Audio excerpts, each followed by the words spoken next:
everyone, this is JPO, and I'm back for another podcast, and beside me I am joined with... Cat. And on the calls, we have, on the right side, on my perspective... That doesn't help either of us. We don't know what your perspective is. How about you say it first, since... Alright, I'm Toe Legend, and this is...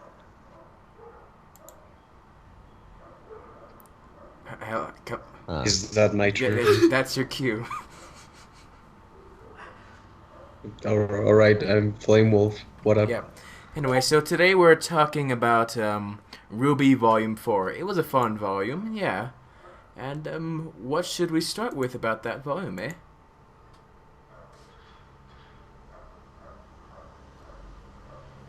You don't know? Alright, should we just talk about the volume in general? Sure, let's do that. Alright, who wants to start first? We do We do. specific purpose in this whole thing, or are we just commenting? We're talking about the volume. And then later we'll talk about So characters. no specific. Not at the moment, right now in general, Alright. Volume 4. Alright. So, Kat, why don't you start? I think overall it was pretty good. Good overview. Yes, amazing overview. Sorry. Alright, so, what an echo. So yeah, Flame, how about you, since you haven't been on for over a year?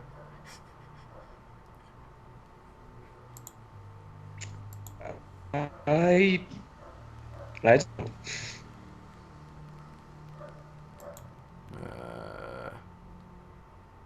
I think he died. Any specific question No, that just, comes with that? just what do you think of the whole volume in general, in the grand scheme of things?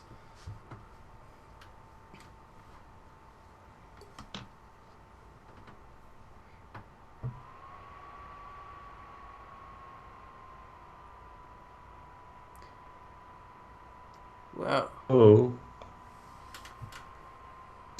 do you want a minute to think of that?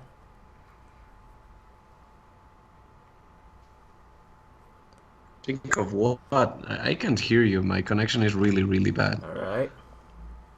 So, just Toa, just give us something. Okay. So, I guess this volume is, as a theme we've been noticing that, like, over the past few volumes, we've, the story has been growing up with the characters. And so this volume was a lot more pessimistic than optimistic. And the first couple volumes, like, the first volume was, hey, we're going to go to school, it's going to be a fun time. Second volume was a little bit darker. And then volume 3, we got, it started off good, and they're like, yeah, we're going to save the world, and we're going to do really great things, and then it all goes downhill in the end. So in volume 4, we get a couple episodes of recovery. About the first 3 or 4 episodes were kind of low action, low energy, very calm episodes. And then after that, you kind of started to realize, okay, well, what we saw in the first couple seasons, that was kind of a bubble experience. Like, the characters in the story didn't really know what was going on, and neither did we at that point either. So we viewed the world of Remnant as smaller than it actually was. So there are a couple times, even I think it's episode 4 or 5, when Flame's gone. Continue. okay. When RWBY and Team Ranger, or Junior,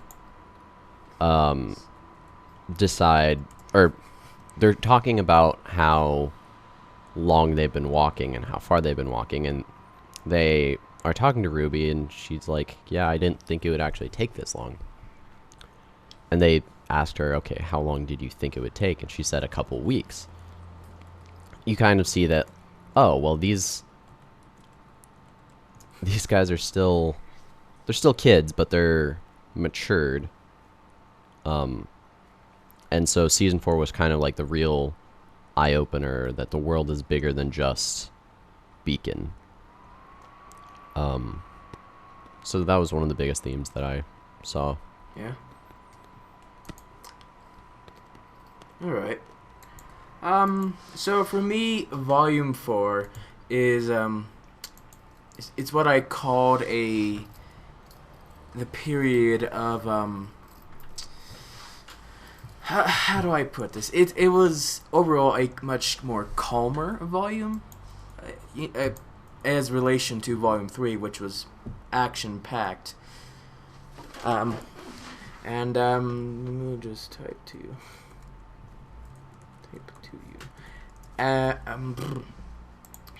Hold on, let me get my thoughts together. Alright. Yeah, calmer. And it's the period of time where everything's just like, what are we doing now? Kind of like after a serious and shocking moment happens in someone's life, and once you had that thing go by, you just have this whole stage of like, I don't know what to do next. What happens next? The whole, I don't want to say depression period because that's not entirely accurate, but that's an idea of it. You know what I mean? Yeah, like after loss, there's that sense of, well, now what? Yes. You kind of have to redefine your life, and that's kind of what this, at least especially the beginning of this season, was. Yes, and which is why I've said a few times, like in my reviews of the chapters, and also had a conversation with you one time, how Volume 4 was it's a series that needs to be binge watched like with the other stuff, because for us as humans, we know that this is a fantasy world, and we understand that the emotions going isn't as strong as it would be in real life, and then just having it months later, and then chapter a week, the emotions there are not complete. You feel like there's something missing, that you're not on the same page as the characters on the screen are. You understand what they're going through, but you can't exactly feel what you're going through.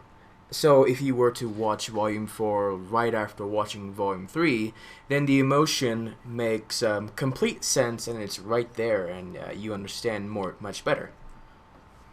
Well, but also you have to realize that Volume 4 happens months after Volume 3. So while I think it's a good idea to watch especially the finale right before watching Volume 4, I think the idea of it was that you would be ruminating on it at the same time as the members of RWBY and the members of Juniper would. But you're right, we don't. I think they do. Rooster Teeth did a really good job displaying emotion in this. Yeah. Like, there were several times when I was just about in tears or in tears because of it. But I think regardless, it's hard to see the full picture of emotion. And so we kind of have to piece it together through what we see them going through and what we see their reactions are to different things that come up. Yeah.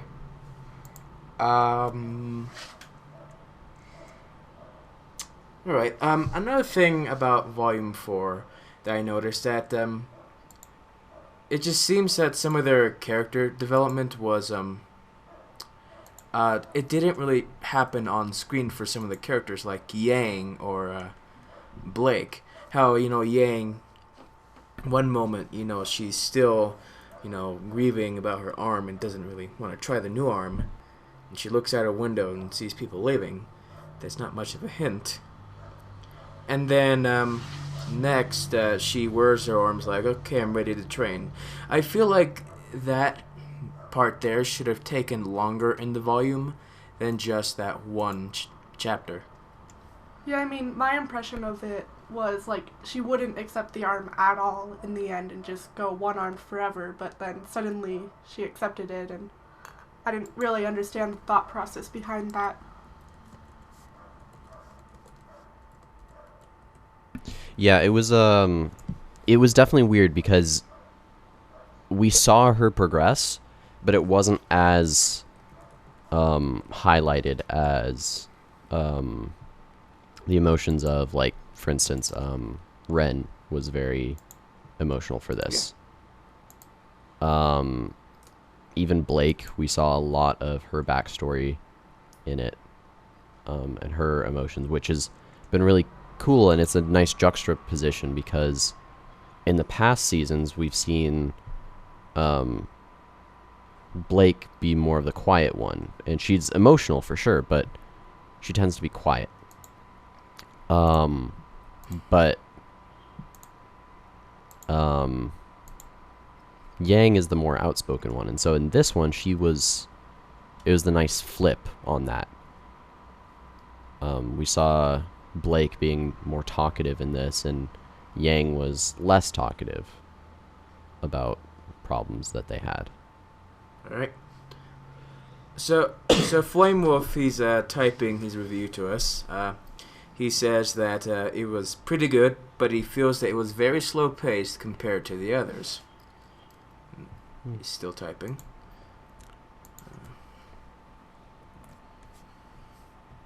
What do you think of that? And we see little bits and pieces from each character, but since they are so divided and all, we don't get to see enough of Yang, for example, or Blake.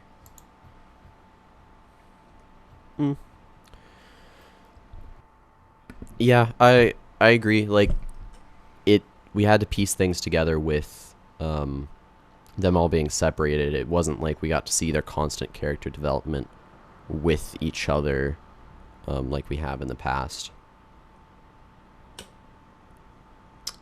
Yeah. Blake, I feel like there's just something that the writers, or there's something that we just completely missed, because, you know, when she goes to meet her family, you know, she seems fine, you know, with her family, and then next time we see her, she's like, she doesn't want to see her dad, you know, she's embarrassed to go and see him, and I'm just wondering, where did that whole feeling come from? I don't know. I think even the whole time she's hesitant about it. But isn't that... She knows that... Wouldn't that partly be because she stayed with the White Fang even when her dad stopped wanting to be in charge of it, and then it turned bad, and but we like don't really have a explanation for that, or what goes on there. Well, we kind of did, though. Like, when the White Fang members come to meet them at Blake's house, or her parents' house,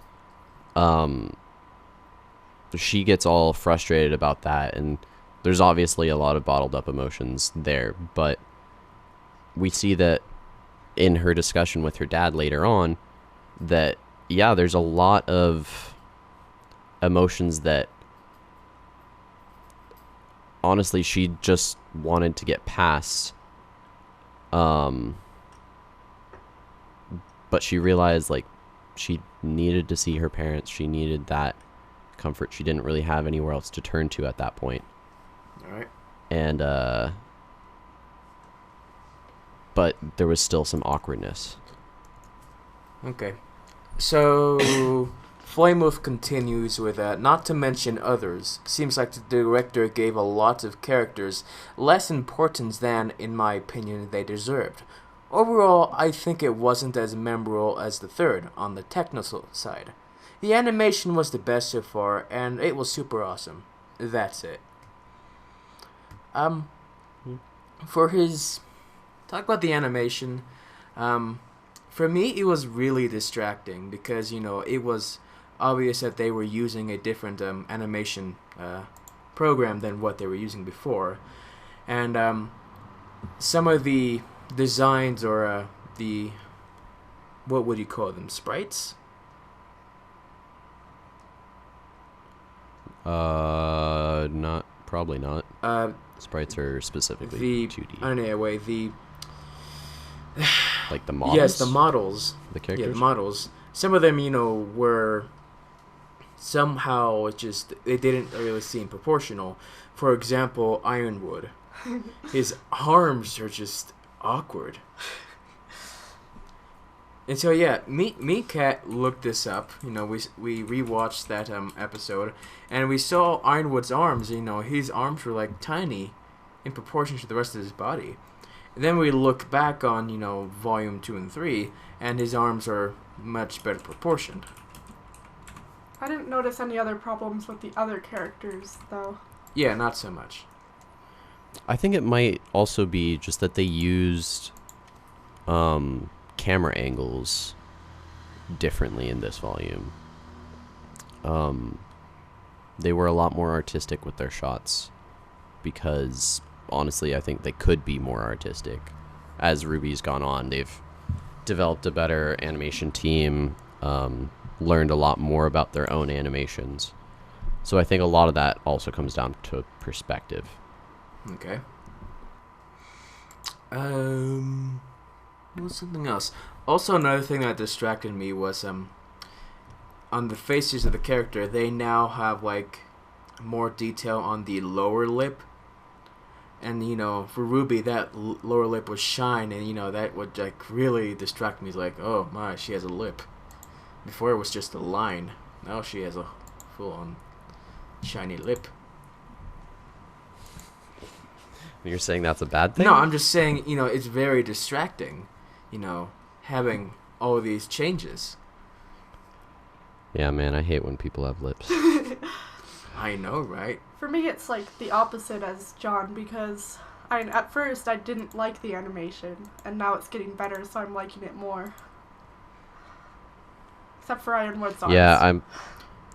Yeah, at first I was kind of opposed to the change, but I think overall it's just getting better, and that's it. Yeah, for me, also another thing about the animation is that I was really upset because, it wasn't the same as what we saw in the character short, where they had like these fancy lighting and all these cool effects, and for most of the volume that wasn't anywhere to be seen.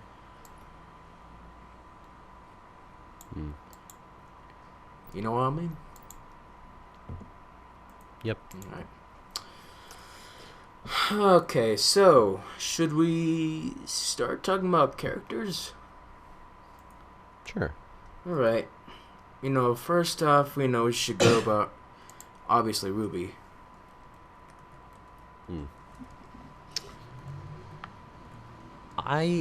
If I'm going to be honest, I don't think this season really focused on RWBY as much. I think it still put her in the front, but it didn't really concentrate on her. Like, she wasn't the main focus, I guess, in this. She was still kind of leading the charge towards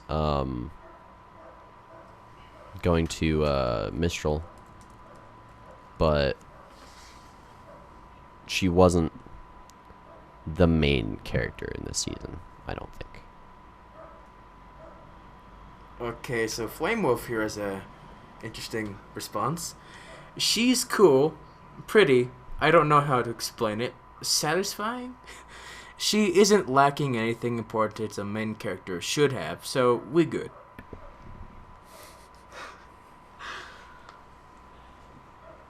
Yeah.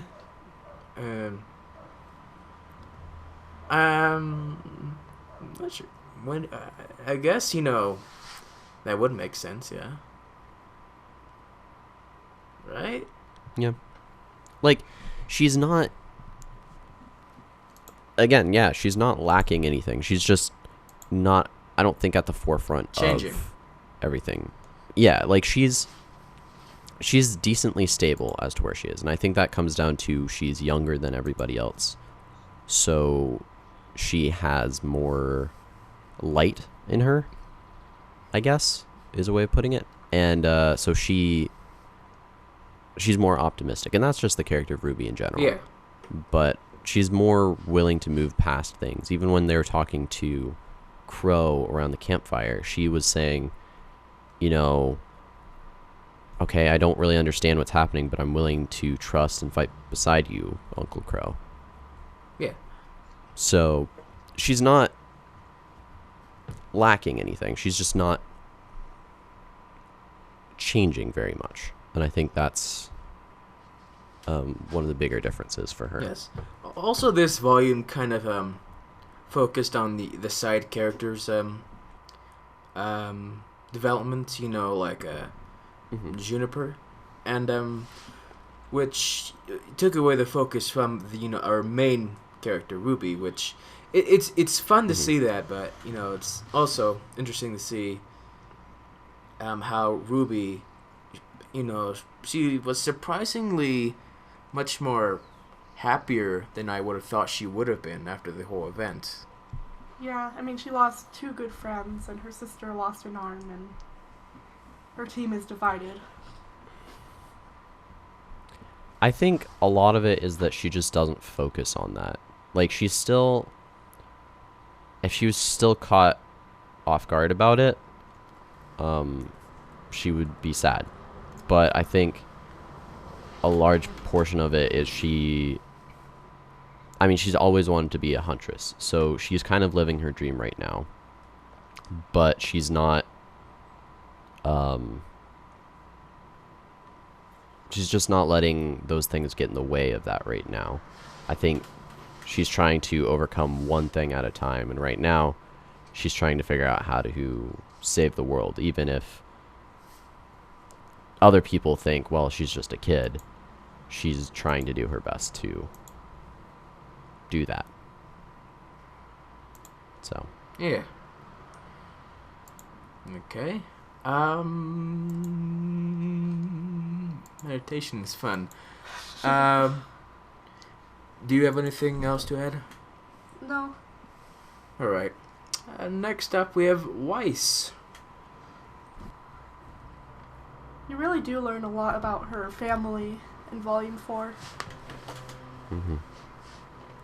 Yeah, that was good to see. Yeah. And we saw, like, I don't know if you guys watched all the World of Remnant things. I have. But, No, she hasn't. We find out a lot through that and through the story of how basically her dad married into the family and took the Schnee name, and has kind of just been thinking about it as, this is how I make money, rather than trying to help people. So in this season we saw Weiss dealing with, well, okay, so at Beacon everybody had ideals and morals and virtues, but most of her family members don't. When we see her dad, he's always talking business. We see her brother basically stab her in the back. We don't see her mother, Which is, but it's we hear. surprising that we don't see her mother at all. Well, we hear about her mother though. And she's there. Yeah, but the one time we do hear about her, and I don't remember if she's talked about otherwise, but we hear that she's drinking in the courtyard. And it was daylight, so it seems like her mother isn't very emotionally stable, and that's why we don't see her. That this, I don't know, this situation is, it's tough for Weiss. Yeah. So Weiss, it's interesting to just compare Volume 1 to Volume 4 Weiss. You can tell there's just this great distinction where she now doesn't really focus on her family name anymore. She more focuses on herself. And she also, her main focus was like her physical training of her semblance. And you know, she realizes that Atlas isn't really the whole, you know, perfect society as I once thought. So it's interesting seeing that there. Yeah, for sure. And she definitely, at the beginning of RWBY, she was very much, I'm a Schnee. I'm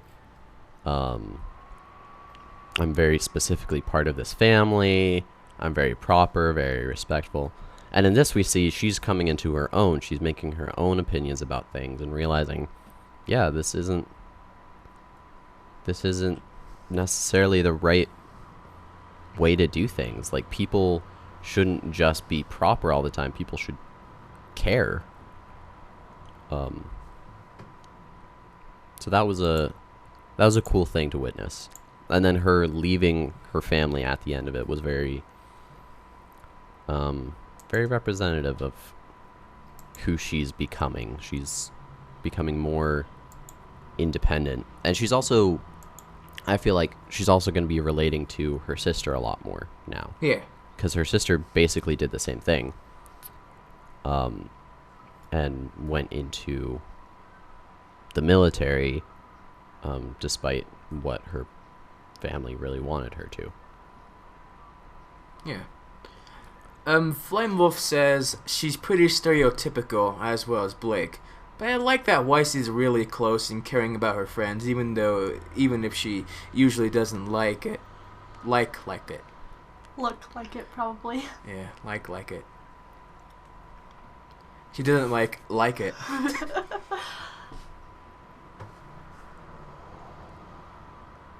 Yeah, I don't know. To some degree, yeah, she fits the rich girl stereotype. Yeah. But I like how she's breaking away from that. Mm-hmm. And the way that she does it is in a pretty cool way. We also got to see her butler, which I wish we saw more of. Yeah. Yeah, and he's kind of like her uncle in a way, I think. Like her dad is still her dad, but her butler was the person who is actually taking care of her and probably knows her better than her dad. So it's just a cool... I wish, you know, they would have explained his 12 Seven Dwarfs attire. Oh, his... Yeah. And it was... I want to say it's part of his semblance. But then we learn later. And I'm sure... Yeah, I'm sure that he'll have some sort of weapon that's representative of that. 10 volumes from now. Maybe. He'll be like everyone's favorite character. How about you? Yeah, I do like how she's breaking out of the stereotype, like 12 was saying. And I really hope that all of Team RWBY meets up by, like, the first episode of Volume 5. And then see how everyone has changed and stuff.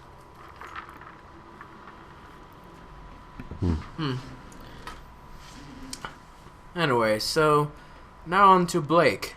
And Flame Wolf says, like I said, stereotypical.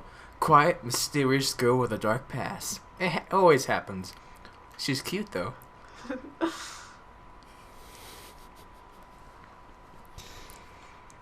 I would argue that it's less than stereotypical. Yeah.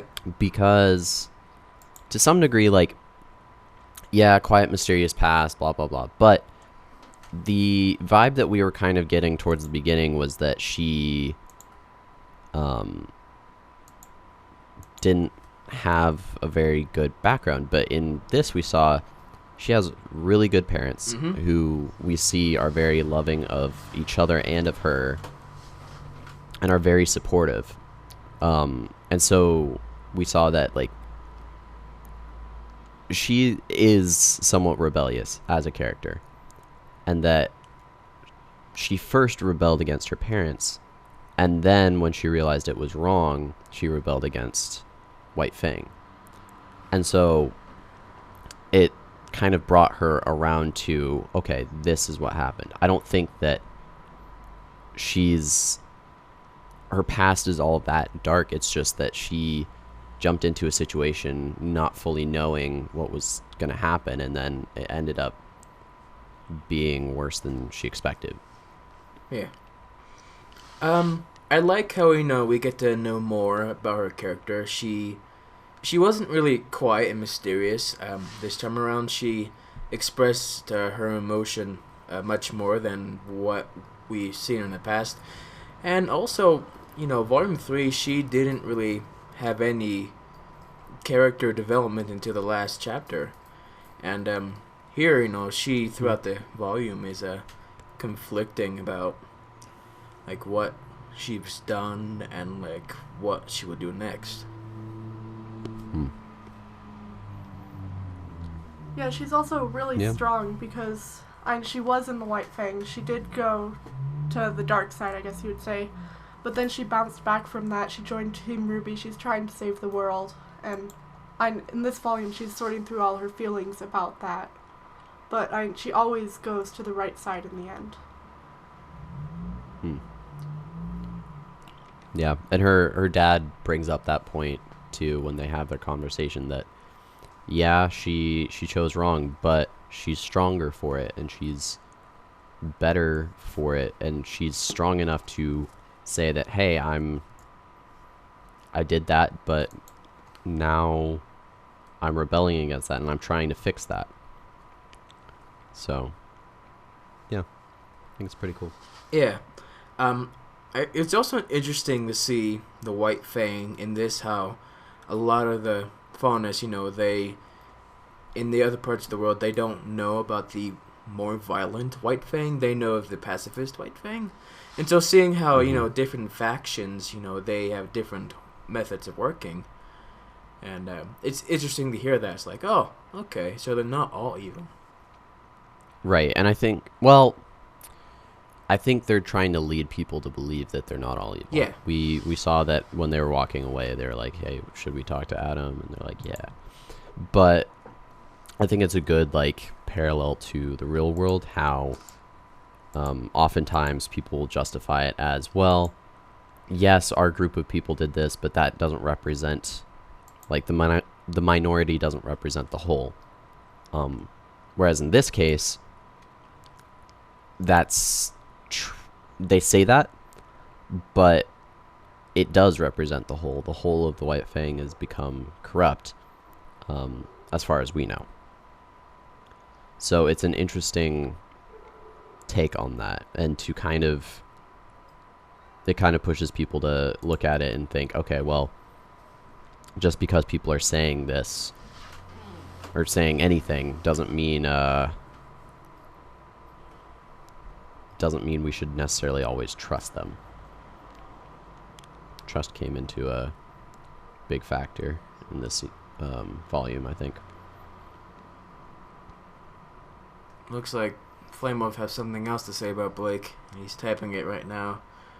I really liked, hold on. Also, about Blake, I don't feel like Blake, adds a lot to the show, and that's kind of frustrating. I mean, this volume, she, at the end, says, oh, we're going to change the White Fang. Yeah, I mean, in this volume, not too much progressed as far as plot. It was more an in-between. But it was building up to a bunch of stuff that will happen in Volume 5, hopefully. Yeah. Okay. Her parents, I really liked, how her parents, have a giant dad with that massive chest hair, and a small mother, who Flamewolf thought, that would be a brother. Yeah, I thought at first glance that was her sister, but I guess, like, yeah, if you look at it in more detail, she does have, like, more, wrinkle lines, more adult features. So yeah. Yeah. But I find the relationship between that family just really cute, and their reaction to Sun was Yes. pretty great. Yes. Basically, the mother is just Sun as a female. With clothes. I wouldn't. Because there's I wouldn't go that there's far. a lot of parallels. They're both kind of hyperactive. And then the mother, she does the same fall down the thing as Sun did. Yeah, I guess there's that parallel, but I mean, she's nowhere near as bold as Sun. Well, And do we know that? a lot quieter. I mean, so far we saw Sun jump off a building to go after Yeah. Okay. Blake, whereas her mom stayed at home. Yeah, I think the mom is more of a caring person. All right. Mhm. So Yang.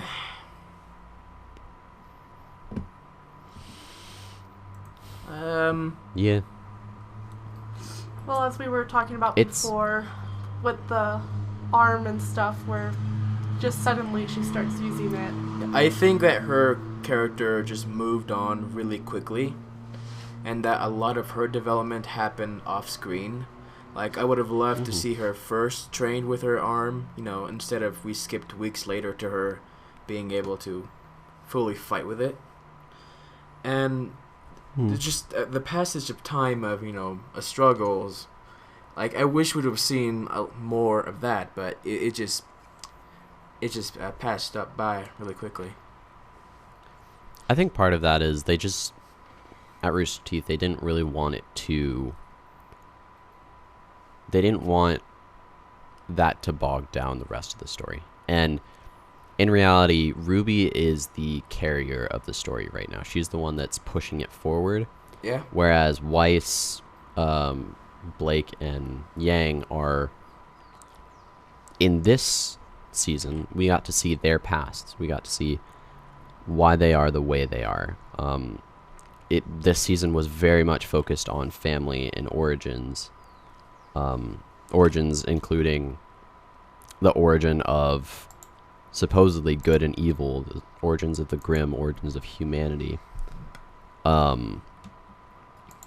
So with family, we got to see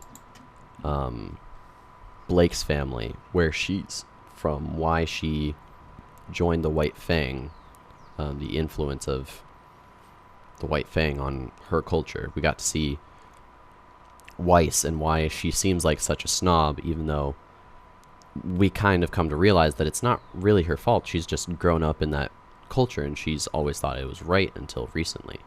Yeah. With Yang, we got to see her family through both Crow and Ruby in previous seasons, specifically 3. But in this one, we get to see her relationship to her dad, which her family relationship is a little weird as is, because we see that Yang and Ruby have different mothers, and that Ruby's mother is, as far as we know, dead, and that Yang's mother has abandoned them. Uh-huh. But they were all on a team together. So there's a little bit of awkwardness between Yang's dad and Yang. But overall, I think it was a really cool way of showing her relationship with her dad, because she and her dad are pretty similar. Even just their looks. They both have blonde hair. They wear similar color choices. They're very similar. Yeah. So we get to see that, like, it's kind of when she's talking to her dad, and I think this is cool in the intro animation, because part of the intro animation is she's sparring with her dad, and then her dad is replaced with an image of herself. Yeah. And I think that's cool because her dad is kind of like a reflection of her, except it's the reflection of her that's saying, don't let this situation define you. Don't let this situation break you. You become who you want to be regardless of what happened. Whereas she's telling herself, I failed, I'm worthless, I can't do anything. And eventually she starts to listen to her dad. She starts to have a good relationship with her dad, and therefore with herself. So I think it's a very interesting family dynamic in this season. Yeah. So Flame Wolf says Yang has a lot of personality, and that's great, and that's why it's so shocking seeing her all down on volume 4. Whatevs. Also, he says I don't really pay much attention to her. I really, really just like her outfit. Yeah, she was... The thing is, she was kind of the superficial, like, party girl in volume 1 and 2. Yeah. But towards the end of volume 2 and into volume 3, we get to see, okay, she has actual emotions. She, most of the time, seems to be covering up for them. By being loud, by being funny, by doing these things. But she has actual emotions. And in this, we get to see when she's broken, like, she has real feelings. And yeah, so it is shocking to see her like this. But it's also kind of cool. Alright.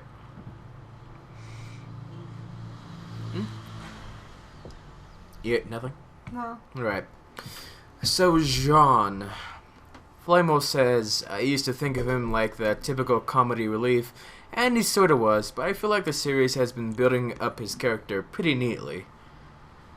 I would agree. Compare the beginning with first time we saw him, and now there's just that.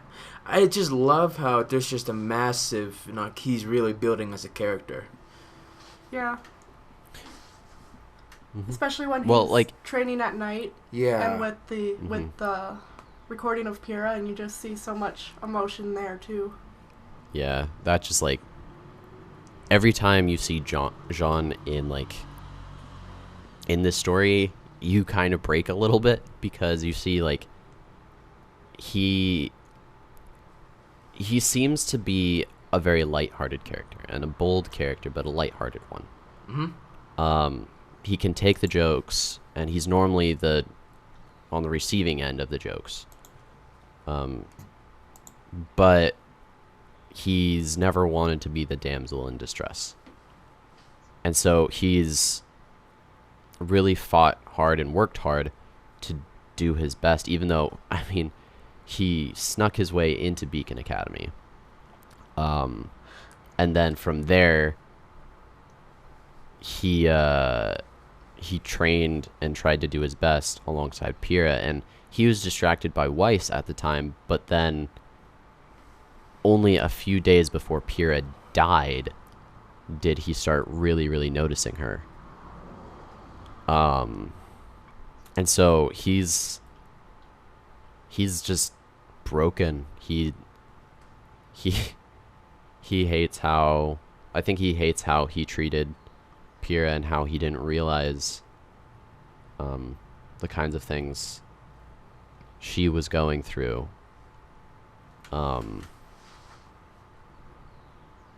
But he's trying to right his own wrongs and do it in Pyrrha's sake. And that's why it's cool to see him wearing armor made from Pyrrha's armor. Yeah.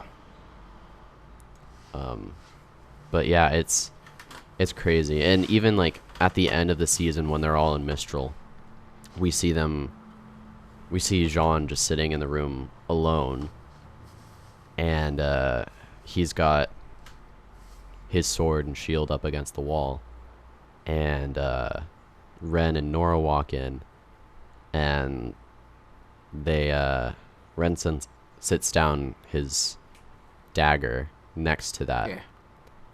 And they all kind of join together, and it's a really, really touching moment because they all were friends of Pyrrha. And it hit John the hardest because he spent the most time with her. But once Nora and Ren were able to overcome some of their demons, they were able to be with Jean and to realize, okay, he's hurting too now. So yeah. Yeah. Jean is the type of character where I'm just like really excited just to know what will happen with this character. You know, they've set him up. Oh, he has a lot of aura in him, and you know, it's like, oh, what's that gonna be like? And you know, he with his fighting skills have developed quite drastically since, you know, his first time fighting, and it's good seeing that. And also, we still don't know what his semblance is, which, you know, it's a great mystery and something to look forward to. And but the way, you know, I see him like using his weapons, I feel like his semblance might have something to do with shielding, like probably creating massive force fields. Well, I was thinking about that too. Yeah. But also, we see one of the things that we saw in when he actually got his semblance for the first time when he was talking to Pyrrha. Yeah.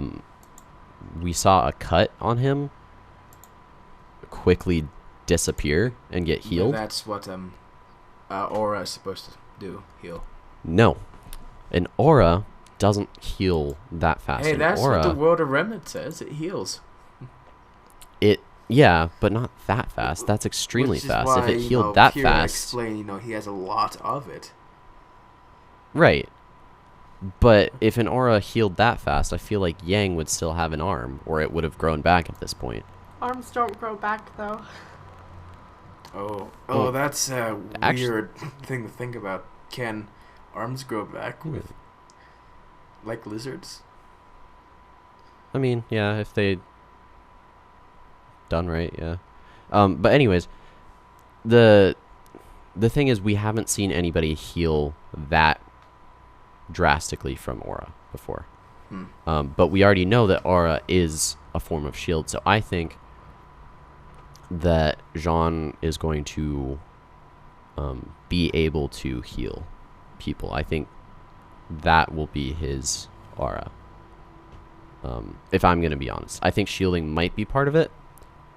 But I feel like he's basically going to become the tank of the group, regardless. Like he'll be the one that will be able to take all the hits while navigating people and being like, okay, you need to be attacking here now.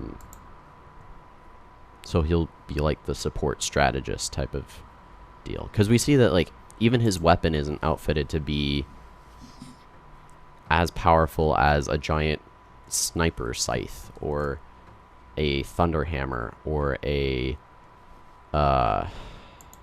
whatever Ren has.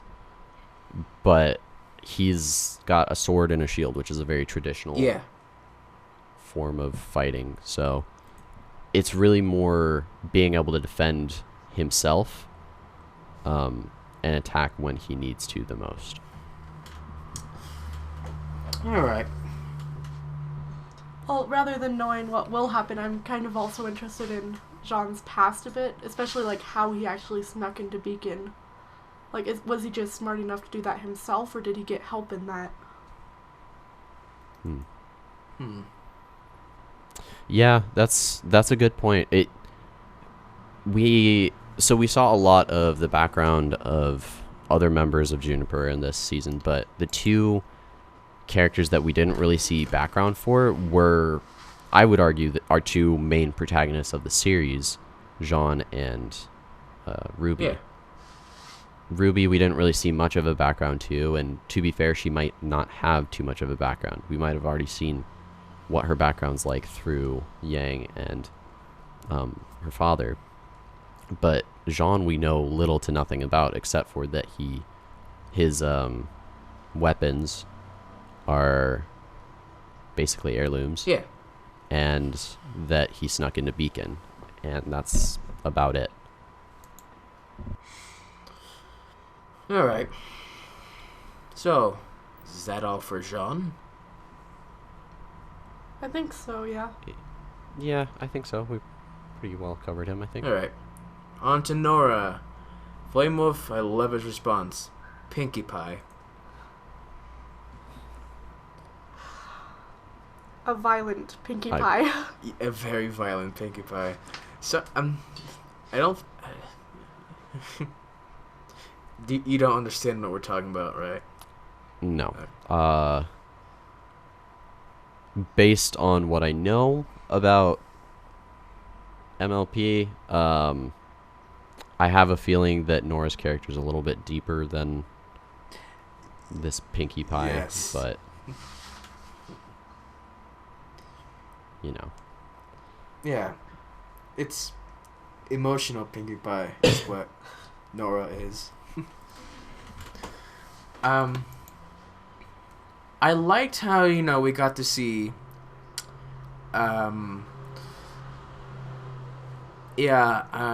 that's for another character. So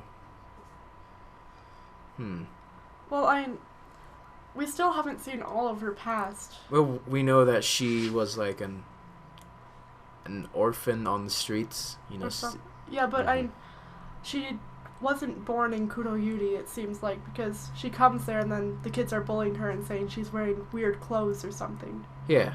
So I wonder where she did come from, and Yeah, she might have had a similar story to Ren, where her village was wiped out by Grimm, or she could have just been born an orphan and ran away. Yeah. So her character, there's still a lot of mystery to it. I like what's being developed with her and Ren at the end of the volume. How they're probably going to be together, which they probably are already together. Yeah, well, and we see them holding hands at the end of the season. It's all cute and stuff. Yeah. But yeah. All right. So, guess we should talk about Ren then. Yeah. Yeah. Flame Wolf says he's pretty cool. They gave him a lot of importance on this last volume, and I like that, especially towards the end. Now we have a reason why he's so introverted, and I like that pretty cool character overall.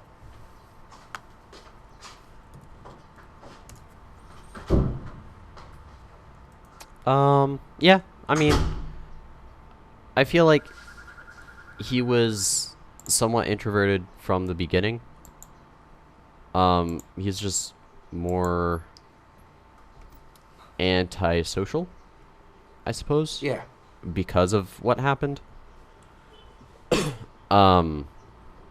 He's definitely one of the deeper thinkers of the group.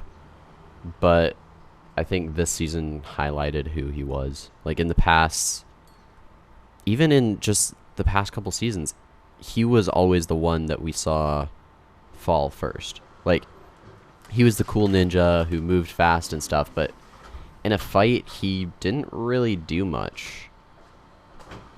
He was just kind of there, and then we saw Pyrrha do great. We saw Nora be a giant powerhouse, and we saw Jean slowly but surely progress. Ren was kind of just there. And so this season really focused on him. Yeah. Which was really important.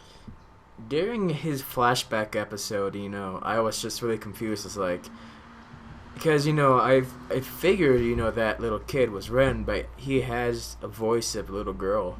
yeah, I did not like the voice for Little Ren. It's like, I is didn't that mind it. Ren? I think the voice was accented more than his voice is now, which kind of threw me off. Yeah. But otherwise, Yeah. And what was his semblance? Was it like hiding people from Grimm or I something? feel like it's more like, how he's always calm. I think his semblance has to do with him hiding, emotions from the Grimm. Yeah.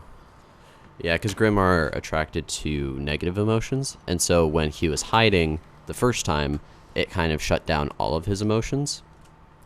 And he basically became a pure logical, like, fighting machine. Or protecting machine, I guess, in the first time. But it kind of cloaks people to Grimm when there's no emotions to attract them. So, yeah. I think it's an interesting semblance. It's a more passive one than aggressive, like a lot of his team was. But it's also interesting to see how Grimm are blind. How they can't see without emotion. And it's like, those red dots on their faces, they are useless. Yeah, well, I mean, they can see, like, trees and stuff, but they're not attracted to anything except for emotion. Yeah, I'm wondering if it's kind of like, don't snakes see that, like, where they see heat or something? Well, this is a different world, so we don't know how those... Vision kind of like that, where if you don't see the emotion, you can still see what's around you, but you don't see it as something you can eat or something. Yeah. Right. Okay. Yeah, I think the fight with Ren's demon, which was a literal demon basically at the end of it, was really cool, but I'm gonna agree with Flame that it wasn't as big as in the past few seasons. And in the past few seasons, it was a build-up. We saw them fighting against their worst enemies at the time. So that started with fighting with Torchwick. Yeah. And then that was fighting with White Fang. And then that was fighting with Cinder. And now we realize, okay, the real enemy, as far as we know, is either Salem or possibly this deity of darkness.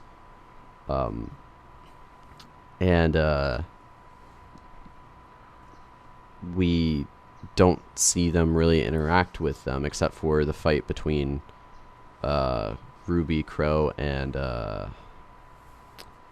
scorpion-tailed guy. Tyrion. Tyrion, that's right. And so this fight was more like the season, about character progression, and so that they can move on and they can address bigger problems together. Yeah. When I was looking at this volume overall, it feels like this entire volume was made to set up the next volume with with Raven and Crow, the whole bandits, and then the whole thing with Oscar and Mistral, and having all the characters in the end, heading towards that area. Yeah. That's kind of what this volume also felt like, which is exciting. Yeah. Yeah, for sure. All right. On to Crow. Looks like Flame has a lot to say about him. He's the best. I agree. I feel like all his attitude and everything is due to his semblance, and that's something he didn't choose. So he just kind of had to learn to live with it. And I like him because he always struggles, since he always wants to protect everyone, but his semblance doesn't let him, sort of. But he's quite kind, even if he looks like a frick. But plus his sword is also the best. It's also a scythe. Yeah. It's actually, the weapon is called a scythe several times. Yeah. Just saying. No, but he's probably one of the coolest characters in the show, and that's not just because of how he looks either. He's pretty awesome. Probably one of the deepest characters in the show, just from hearing about his past for like half an episode. Yeah. it's also interesting, how we thought that, his turning into a crow was his semblance, but no. He has a different semblance. Well, then how does but he we do turn into a crow? Yeah. Yeah, somehow he does turn it's from genetic. a crow into a human. Genetic. And it might be part of they talked about the tribe that he and his sister were a part of, and maybe they have some form of magic through like a relic of some sort.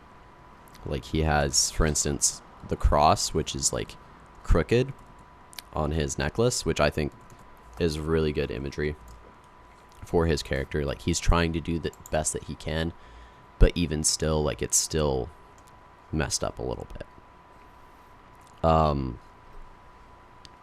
But he's a character that takes things seriously and is trying not to weigh everybody down with himself, but also make sure that, the world kind of stays alive. Also, I think one of the coolest scenes for him was him talking to his sister. Yeah, yeah. And it was just cool because I get the impression from him that he's the younger brother in this situation, which is kind of a fun feel because he's always taking himself seriously, making sure like he's doing everything properly, being like someone that pretty much everybody looks up to, at least to some degree. But in this case, he was the smaller in this situation. Like he wasn't the one that she was looking up to. She was the one that abandoned him, kind of. Yeah. So it was just a cool interaction between the two, and ultimately we see how much of a good guy Crow is. Like he abandoned his family to save the world. And she didn't. She stuck with her clan to save it. So ultimately they shouldn't be fighting against each other. They shouldn't be quarreling against each other, but they end up doing so because they themselves are rather pessimistic about the world. Crow has reason to be, in that everything he's around kind of crumbles. Yeah. But both of them see it as it will be hard to survive. Mm-hmm. But Crow seems to have been mentored by Ozpin. And so Crow sees the light, whereas his sister pretty much only sees darkness, and survival is the only goal in the end. So he's a cool character overall. He's just really well done. Yeah. Also, his semblance itself is pretty interesting, how he brings in bad luck. And I just love how it's been subtly shown in the past volume, like when he's around. Like when you first see him, the bartender, he breaks a glass. Next time we see him, Winter, she gets caught by an Ironwood. And then Ironwood, when he finally shows up in his cyborg form to Crow, a griffin attacks him. And just seeing those little hints was actually pretty cool, how they had this planned far back. Mm-hmm. Yeah. And also we saw him. He's the show's alcoholic. Yes. Basically, him and Ironwood to some degree. Yeah. But we kind of always, or at least I always thought that it was just, he's pessimistic, he drinks to kind of alleviate that. But in the end, it's more like, no, the world's treating him like garbage, and he can't really help it. he drinks so that he can deal with some of that. So he can deal with loneliness a little bit better, and it's sad, but it gives him more depth. Yeah. Nothing to say? Well, his semblance is also weird because it seems like he can't choose whether it's on or off, whereas everyone else can. Yeah. Yeah, and there's also a deepness to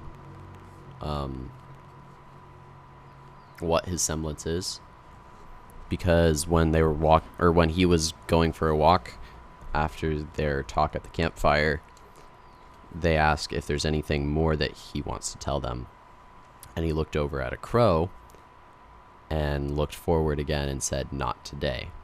So it seems like, because we see a crow that is separate from him, and then we see him turn from a crow into a human just a little bit later. I was just wondering that, he's also probably hinting at Raven, but I do suppose, crow does make another sense there. I wonder if Raven can turn into a raven. She can, I think. Maybe. So far we've only really been able to see that she can go through portals.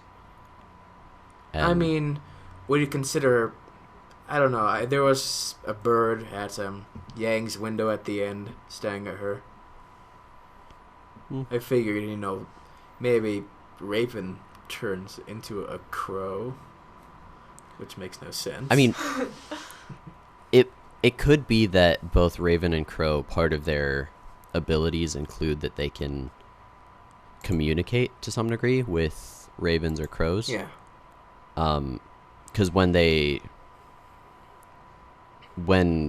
siblings were talking to each other, Crow brings up that, of course, Raven knows that her daughter lost an arm. So Raven is in the know all the time, but we aren't really seeing indication that somebody's told her, like her husband, or I guess I technically don't know if they were married. But Yang's father probably didn't write a letter and be like, "Hey, so Yang lost an arm. Just thought I should let you know." Like, she has other sources, so that's definitely a possibility, I think. Yeah. Okay. So, Oscar/Ospin. That was interesting. Oscarpin? Oscarpin, yeah. And then when I was rewatching the series, what stood out to me was that Blake in the beginning was reading a book about one body and two souls were fighting over that body. Well, that reminded me kind of the situation with Oscar and Ospin. Well, when I see that, it's like, oh, Jekyll and Hyde reference. Well, there's a little bit of that. I think a lot of Firestorm from the DC universe. Oh, yeah. But Oscar's seemingly younger than everybody in the series that we've really seen so far. So it'll be interesting to see. I'm sure that he'll meet up with Team RWBY. Yeah. Or at least travel with Crow. But yeah, he's a character that I think is more realistic to some degree, in that, like, I mean, he just started hearing voices and then he's like, okay, what's happening? Yeah. Like, he definitely thinks himself crazy, and I think anybody in that situation would. But then he starts listening to it and acts on it, and he's kind of just following with somewhat blind faith. But ultimately it leads him to Crow, and they were able to have a conversation, kind of. Yeah. I mean, Oscar was kind of ignored in that conversation, but he was there. I somewhat agree with what Flame Wolf says. Way too underwhelming. Which, yeah, I wish, we would have seen more of his character. Like, because he's like a complete mystery, like, what his character is all about. Farming, I suppose, but then, you bring in the whole fact that Ozpin is in his head. Like, how does that work? And Ozpin says, like, I've gone through the same thing as you did. And some of the dialogue, Ozpin and Oscar have, it makes it sound like Ozpin's not the one talking, because the dialogue there is pretty confusing. Like, what third person was there?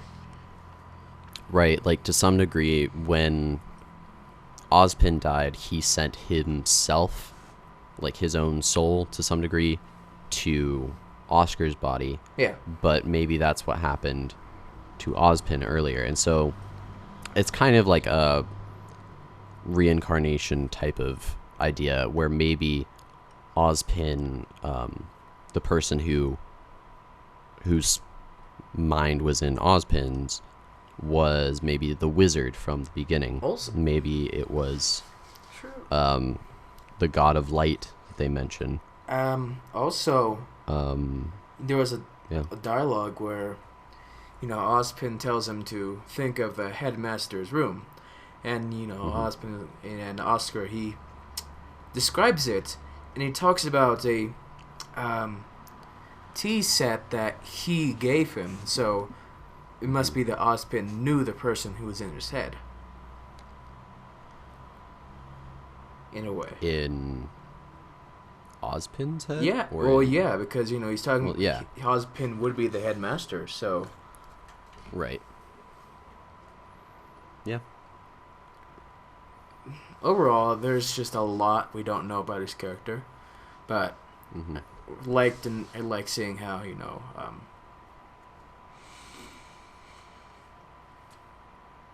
I don't know. I wonder if we will find out much more about Oscar, though. Because I wonder, will he just turn into Ozpin, or... His hair changed, so... His eyes, too. Yeah. So, yeah, that is interesting just to know, like, what's going on there. So, have to wait till the next few volumes. Right. And, side note on Ozpin and Oscar. So, throughout the season, they talk about it a lot. Do you have it?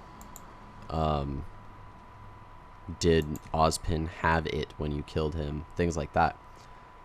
They keep talking about it, and that's later revealed as probably the relic that was hidden away in Beacon. Now, my guess is that relic is Ozpin's staff. Yeah. Yeah. Which would describe how powerful he was in the fight against Cinder. Because, like, we only got to see a couple frames of that fight, but it was still really, really epic. So, I feel like the staff's gonna come into play, and we're gonna see more of the other three relics. But one thing that I've been noting as the seasons have been progressing is the number 4 is very, very prevalent. In the first season, 4 people for a team Yes. was a big part of that. In the next season, we find out, or in season 3, I guess, we find out that there's 4 maidens for the 4 seasons.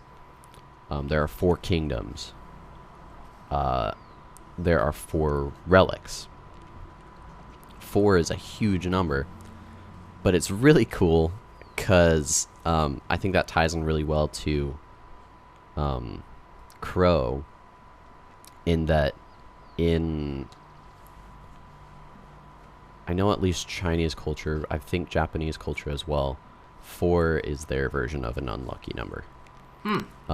Yeah. Instead of, we think of it as 13, they think of it as 4. And I think most of these things have been an unlucky thing for Crow. His team, consisting of 4 members, was somewhat unlucky for him in just the awkwardness of Ty and his sister and Summer. We see the 4 maidens have been unlucky for him. We see the 4 relics have been turning unlucky for him. So the emphasis on luck and the number 4 is really cool to see that progress through the seasons as well. And it does bring up the question, okay, so there's 4 members of Team RWBY who are all female. Are they going to become the maidens of the seasons? Are they going to eventually have the 4 relics? Are they going to become the head mistresses of the schools? All of those. Like, it's so possible, and it seems like that would be the cliche. And maybe that's where they're headed, but who knows? Yeah. Guess we'll have to find out. Alright. True. Tyrion. Scorpion dude.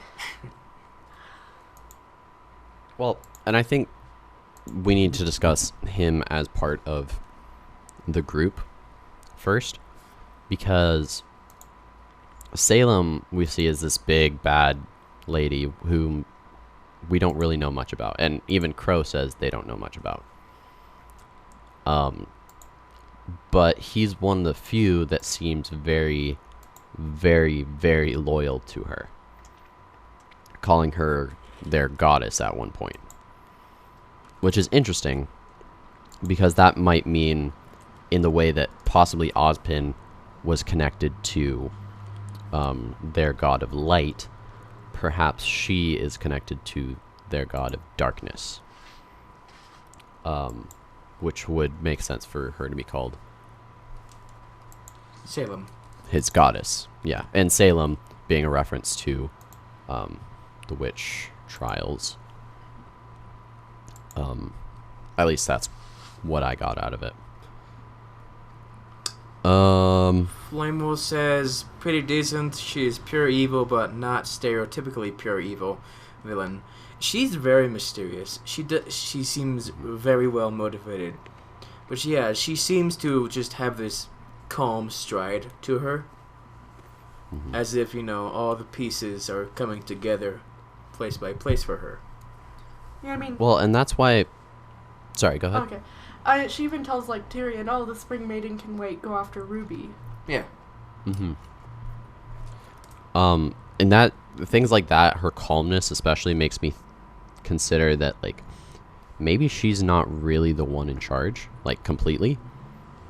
She seems way too calm to be the one in charge for this. But she seems like, hey, everything's working out. It almost makes it seem like she might not have the full picture, and that's why I'm thinking she's probably influenced by this being of darkness. But who knows?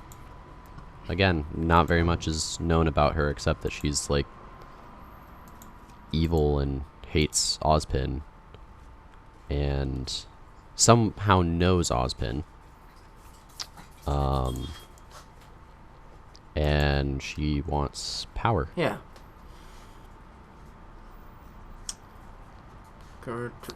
So as for Tyrion, though, he's pretty cool. He's crazy, which is interesting. I love his weapons. It basically turns his hands into axes. Not axes, pinchers. I mean, it's a full axe that goes off of his wrist. They're designed as scorpion pinchers. Well, yeah, but they look like axes. If you look at his wrist, Yeah, it's yeah, basically turning it into an axe. Another fun fact of Oscar, he's voiced by Alphonse. Fullmetal Alchemist. Oh, yeah. So we have both brothers on the show. Hmm. That's cool. Yep. All right. Flame Up says Tyrion, pretty cool. I like him since he's pretty unstable mentally. Wait. He likes him because of that? Yeah, I like him also. I like those characters as well. When they're pretty unstable mentally, but they also have this stride to him. Like Tyrion, he has a mission and he does it with gusto, which is, I really like him. Also, I'm looking forward to what he has in store for Jean. Yeah, he did mention Jean. I noticed that, and makes me think that they might have a history, even though Jean doesn't know about it. Get out of here, dog. So maybe not. Anyway, also he's a Faunus, Scorpion. which is interesting, because I mean, obviously we have the White Fang, but he doesn't seem to be associated with them at all. Yeah. So it's very interesting. Also, the fact that he got his tail chopped off by Ruby. Yeah. It's pretty disappointing because, that would have been pretty useful in the future. Yeah. Also, he is, so far, one of the few characters to full out curse in this series, which to some degree is pretty cool because we get to see how the story is growing up, but also kind of I don't know how necessary it was, but well, to me, like, for him to swear, it made complete sense because his tail got cut off. That hurts a lot, right. But for me, it's like, I'm not a big fan of swearing, so. Yeah, I think from a storytelling perspective, I hope they stay away from swearing for the most part. Like what they've been just doing? because I feel like this show is more of a family-friendly show,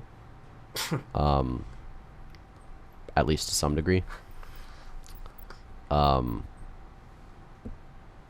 yeah, I don't know. Yeah. So when he poisons Crow, I made a big deal about how he injected Crow when I saw that, because it's like, what, is that how a scorpion? No, because I was really confused, because typically scorpions, the way they would inject is that they would actually inject, poke you. They wouldn't like scratch you, because that wouldn't really make sense for them to do that, to inject their venom. I mean, if he got the tail in far enough and dragged it across him, that scratch would make sense. It still pretty annoyed me so much. Yeah. It's just a small thing, but it's like, I don't think that's how scorpions work. Anyway. Well, to be fair, Tyrion doesn't seem like the most mentally stable scorpion, so. Also, Salem doesn't kill him at the end when he failed, which villains would normally do. Right, that is the stereotypical thing, and I think part of it is that he's just so dedicated to her, and she sees that.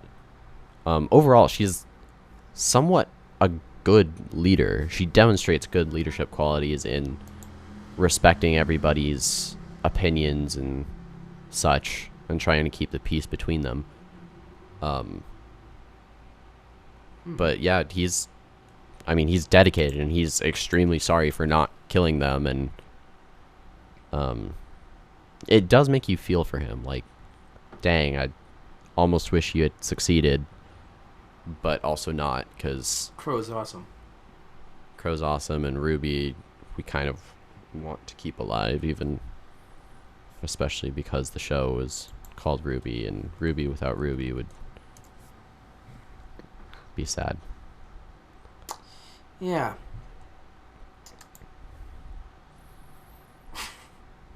So, Cinder. Interesting how she was done. Fuck. I like Flame's response there. She got wrecked. Yeah. Which, yeah. Like, for the past, 3 volumes, she's been seen like, oh, the most powerful character. And in this volume, she's just like, oh, she's an ant compared to the other characters. So, that's something. And she's now powerful, but she's very unstable. Yes. And the theme of 2 souls in 1 body is also prevalent in her too. Yeah. In that it seems like part of the previous user gets put into the new user and changes them. Yeah, and I mean, if Kira counted as an old user, then her soul is just so different than Cinder's. They're like complete opposites. Yeah. True. Also, we see that Cinder, there's just a tiny bit of sympathy, like, oh crap, I've done something wrong, when seeing Tyrion just beat the crap out of a thing, where which it's probably not the case, but it looks like that she is realized, oh, she's joined the wrong side. Yeah, it seems like she's kind of regretting her decision. Same with Emerald, in a way. Yeah, I see a lot of empathy on Emerald. I think, honestly, Emerald is probably going to be one of the people to turn. Yeah. Because Emerald, we've seen her hesitate a lot in the past. Yeah. Mercury is a lot more evil. But Emerald seems to have a good side to her. Yes. She was just in the wrong situation. So. Ironwood.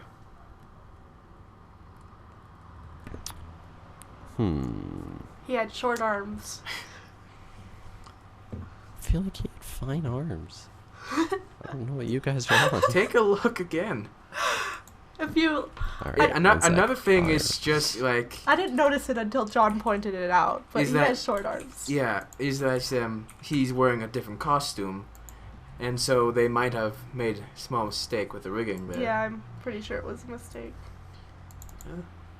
I think that's pretty normal for your arms just to be below the waist.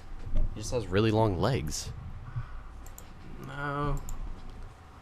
No, it just doesn't. I think it's all that. Doesn't awkward. look right. Are you seeing the same thing as we are? Yeah, I am. I'm looking at the concept art too, and it's at the Don't look right at the length. concept art. Just look at the actual chapter. Concept art is what the actual art is based off of. Based off of.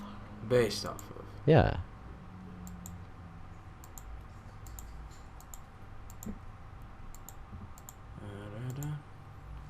So you're not seeing what we're seeing. No. He just maybe he looks more muscular than last season. I can see that's that. another issue. How is that an issue? Is he not allowed to work out between the seasons? It just looks weird. He looked fine the first time I watched it, but then when John pointed it, his arms do look a lot smaller than they should be. Oh, go to like where he's standing up or something. All right.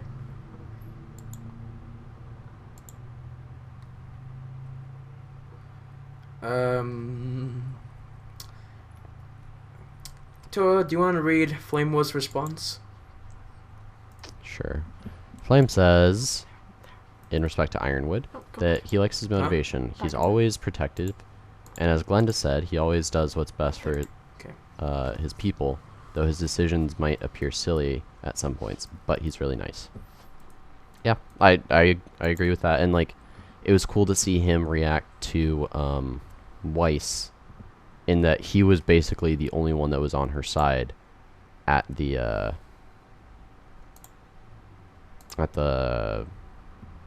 I don't know what to call it, the fundraiser thing, that he was like, yeah, she's the only one that's like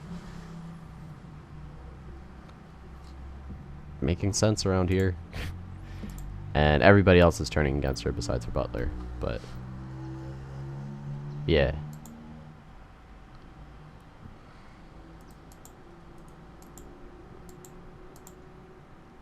I mean, it's not really all that off though. It's off when he's sitting right here. No, even when he's standing, because usually your fingertips go a lot closer to your knee than his. And then are. if you just look and you like compare it to the past volume, like, Well, look at the person standing next to him. It's the same distance. yeah, He's just but more built. somehow it's just off.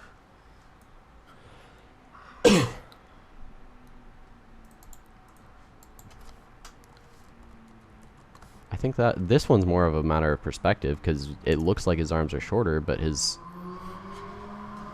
elbows are bent back. Yeah. I mean, if you put your arms on your thighs, your elbows aren't going to be shooting forward. What? Says not his fault. Oh, whoa. Okay. What else? Just say. Just Yeah. I mean, he's not a huge character. He's just kind of like, hey, we need to actually, try to do the right thing here. forgot about this character. Sun. Oh yeah. Sun Wukong. He really talks a lot. He in this volume was just there for the comic relief on the Blake side. No, I wouldn't say that. Well, that's what a lot of his lines are about, comic relief. Well, yeah, but it also challenged her and pushed her forward and tried to make sure she was doing the right thing. And part of it was when she ran away, at least I kind of thought, oh, she's going alone so that she can defeat the White Fang on her own without anybody else getting hurt. And so he brought that up when they were on the boat, and she was like, "No, that's not at all what I'm doing. I'm going home. I'm retreating. I don't know what to do." And so he was kind of like the voice of the audience. He was also the one that helped us understand the situation of Blake, because he was an outsider in the situation. So while he was comic relief, he did a lot too. And he was a romantic interest too. That's part of it. Alright. We also saw a lot more of his semblance in this season. That's cool to see. Yeah. And it's cool because he's one of the few characters in RWBY who's based off of mythology, much like Neptune is. But Sun Wukong is based off the Chinese god of the monkeys and stuff. So his staff is always cool. Journey to the West. That was a good reference that they made. Oh. And yeah, and his semblance reflects that of mythology, where Sun Wukong, who's the character from mythology, they got real creative with his name, if you can't tell. Would often trick people with duplicates of himself. Fun fact, Sun Wukong is what Goku is based off of. Yeah. That happens. Kind of cool how his and Blake's semblances are so similar. Nice review. Yeah. Flame Wolf. I got nothing. Alright. So Weiss's family, mainly the father and the brother. The brother I knew at, right when he started talking that he was evil. Oh. Like he was on his dad's side. I didn't like the brother because, it wasn't because, he's, evil. It's just, he has a way about him that reminds me of someone else. The way he dresses, like that whole rich person like fashion. Um, and just he reminds me of a person that I know, which I'm not naming names, but really bugs me. Okay, so you heard it here first. JPL hates rich people. Thinks they're all evil. No, it's just that. Actually, I'm just messing with you. I know. Thinking about it, what rich people do we know that are good? I suggest you don't get into this now and say that you just admit that you don't hate all rich people. I don't Because hate that all might rich come to bite you in the people. butt later. Yeah, there you go. I hate one thing. party people. Okay, that's fair. One thing that I totally forgot to bring up with Jean's new armor, we see him use his sword differently. Yes. Oh, yes. With his shield. I totally forgot about that, and it just popped up on my feed. Which is why I say shield semblance. It's cool because it's cool. it's more like a bludgeon now, and it's like Move, dog. that's sweet. I wonder if he had that changed for that, or if he inherited it like that, though. No, I think it got changed for that. The blacksmith so, made too. that change. But yeah, so that was cool. The father. What? The father, Jacques Snee. Jacques. Jacques. Yeah, he's kind of a jerk. Not gonna lie. Yeah, I guess so. He seems like a pretty stereotypical character. Well, at the beginning, he kind of stayed away from stereotypical because he wasn't all the yelling father. He was much more manipulative and calm True. with the way he responded. It wasn't until Weiss, did violence where he got angry. Yeah, but underneath it all, he was still always very manipulative from the start. Even before then, using his money to manipulate his daughter into talking to him. It was overall, he's not physically abusive, I would say, although he does like grab her arm and things like that, but he's very abusive in sense of just his character in how he deals with people. Right. Also very self-absorbed. Weiss's singing wasn't the best. It was just sudden. Well, oh, she's singing. Yeah. And it didn't really sound majestic as her white trailer. And it sounded a lot more like not Weiss, but the singer for the show. You're right. It's I'm pretty sure that wasn't Weiss. It was yeah, it's not Weiss. It's Cindy. Casey Williams. Oh, Casey, Cindy. Yeah. Same thing. Yeah, it was. That did kind of throw me off. I'll give you that. But it does. It sounded fine to me. I think it was a good transition. In the actual editing flow of the episode. Yeah. And it did show a lot of her emotion too.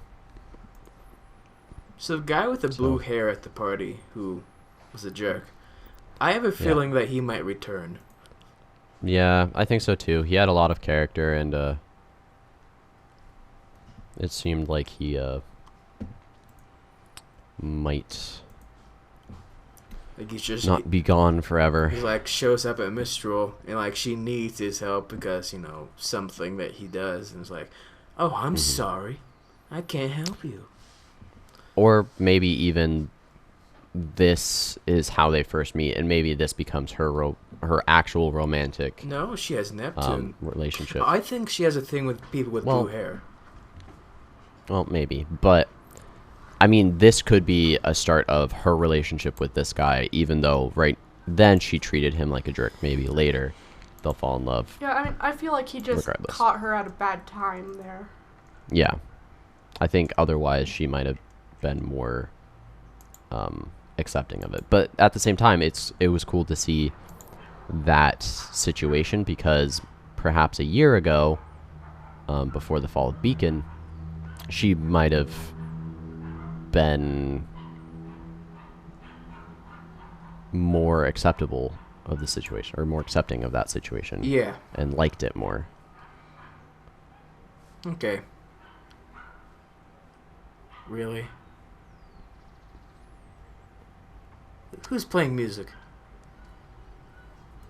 It's probably my dad. I don't know. Anyway, so I believe that's all we have for characters. Yeah, basically. I mean, overall, it was about family and setting up for the next season in this.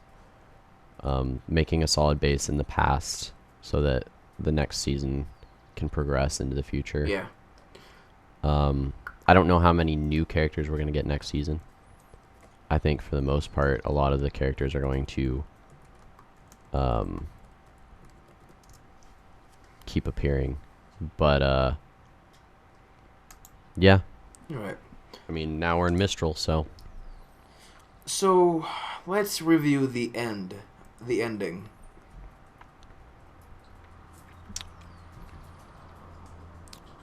Ending, according to Flame. First things first, pretty well done, actually. I even forgot that Watts dude existed. I was just wondering where he was this entire volume. So when he showed up, I was like, it made a lot of sense. It was great. Yes. Yeah. So, he just puts a damper for next volume because, it's not going to be happy. It's going to be, you got a villain there. Actually, you have two villains there. Also, we finally get to meet the last member of the Yellow Brick Road. You know, we have Ironwood, Crow, Glenn, and Goodwitch, and now we have Leo Lionhearted, the coward, who's cowarding against Salem. Which, you know, people suspected Ty was the coward, but it seems like, we have an obvious Lionheart.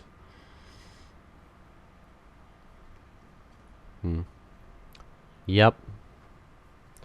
So it will be interesting, for sure. So, yeah? Yeah, and I guess, like, in this situation, Salem could be Wicked West of the location of wherever she is. Yeah, I guess so. It seems like, everyone's gonna reunite next volume, which I feel like they could have waited. I mean, some characters, they could meet up, but it seems like all four are gonna reunite. And if that were the case for next volume, I hope it's not just in one chapter. They reunite one after the next in different chapters.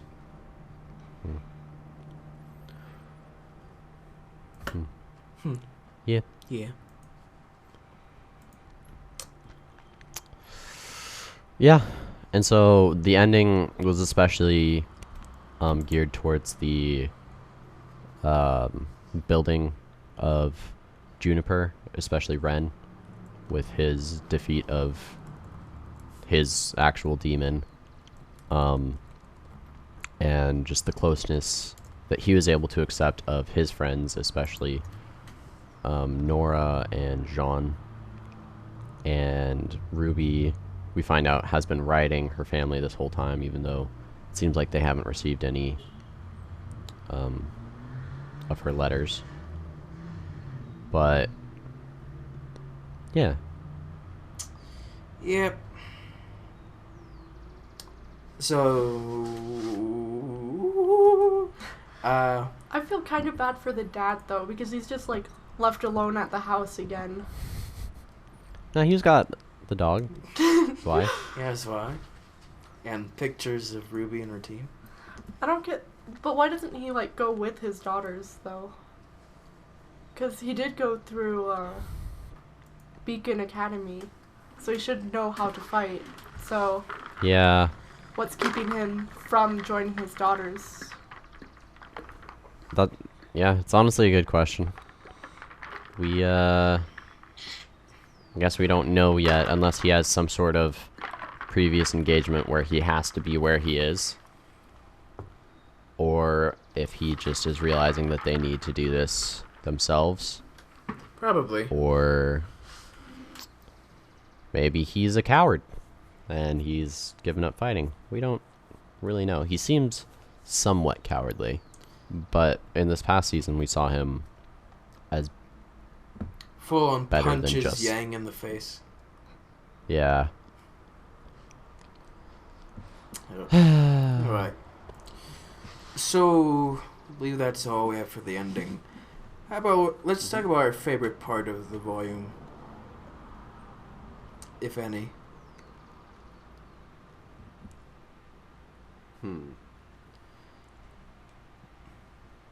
Me, I would say my favorite part is Tyrion on this whole tracking down Ruby and then fighting against Crow.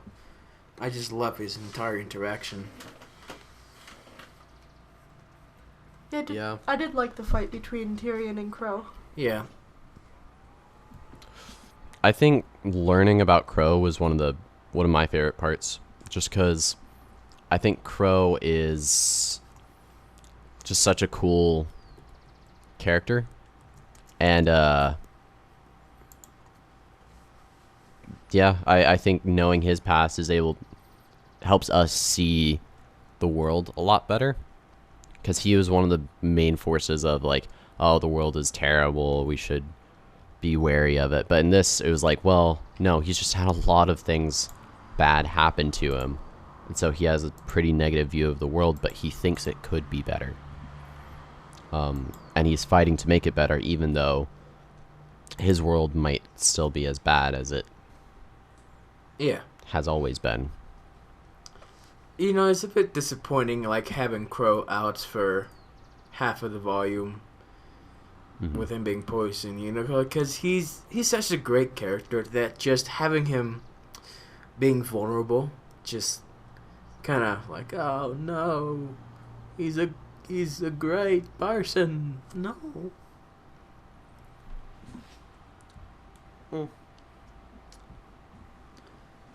Yeah, I don't know. I think him not being able to fight was good. Yeah. And also it kind of reinforced that, yeah, he was kind of unlucky and that he got poisoned. Yeah. But, yeah, I mean, it was cool because we got to see the other characters deal with situations, and it made sense that a fighter like Tyrion was able to get a hit off on this character who's always unlucky. But it's also cool to see that the luck went both ways and Tyrion got his tail cut off. So, or at least the stinger portion of it. Enough to make it not as threatening anymore. Yeah. Anyone else want to talk about a good moment? Or is it... No? At the very end, when the remaining portion of Team Juniper kind of all come around John, I think that was really good. Yeah. It was cool to see Jean's grief throughout all of this, because he was so dead center of it, and he lost a lot more than I think most of the other characters did, in that he lost the girl that he was both falling in love with and becoming really close with, and the person who was also guiding him down being a better warrior. So now he has to do it all by himself. And just to see him cope with that is such a pure... I don't know, it's a really cool situation, and it's so pure how he does it. And he does stray a couple times. He even yells at Crow. But he deals with it in a really cool way. So I liked seeing him in Volume 4. Yeah, I wish, we could have seen more of his actual scythe, because that's a pretty cool weapon. Mm-hmm. But I like how, they actually use the whole fight against Tyrion, that the scythe would not be the best weapon. That since, Tyrion is also a very fast-paced person, that he needs to use his quick blade. Mm-hmm. Yeah, for sure. I think that's a cool direction that they made sure to take. All right. And it just shows the versatility of his weapon, too, that the scythe portion of it, even while it may be more powerful, isn't always the best choice. It might be a better choice for one or the other. So, yeah. Yeah. So, final thoughts?